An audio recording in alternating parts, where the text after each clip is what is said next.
এই দেখুন আমাদের গলুরাজ চুপ করে শুয়ে আছে।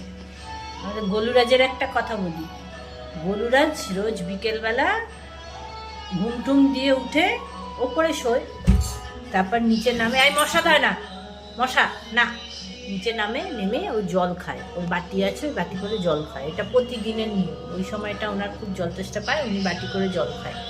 অন্য সময় তো বাটি করে খেতে চায় না। এবার আজকে কি হয়েছে, আমি কোনো কারণে ভুলে গেছি, মানে জলটা দেবো ভুলে গেছি, ও নিচে এসছে অনেকক্ষণ। ও রান্নাঘরে এসে, আচ্ছা হ্যাঁ বসো শোনো, বসো বসো বসো, এই তো বসে আছি, বসো। হ্যাঁ, রান্নাঘরে এসে বাটি মুখে করে টেনে টেনে নিয়ে আমার কাছে গেছে, গিয়ে দেখাচ্ছে তুমি আমাকে জল দিলে না তো।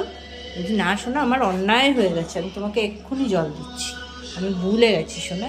তারপরে জল দিলাম, জল খেলো। ও সব বোঝে, সব বোঝে, শুধু কথাটুকুই যা বলতে পারে না। শোনা বসো বসো বসো, হ্যাঁ শোনো শোনো, হ্যাঁ আমার শোনা তো, ও সব বোঝে, গুড বয় তাই না, ও তো গুড বয়। আচ্ছা, তার আদর হচ্ছে। আচ্ছা, সবাইকে বলে দাও, সবাই পুজো খুব ভালো করে কাটিও, ভালো থেকো, সুস্থ থেকো বলে দাও, হ্যাঁ শোনা, হ্যাঁ টাটা।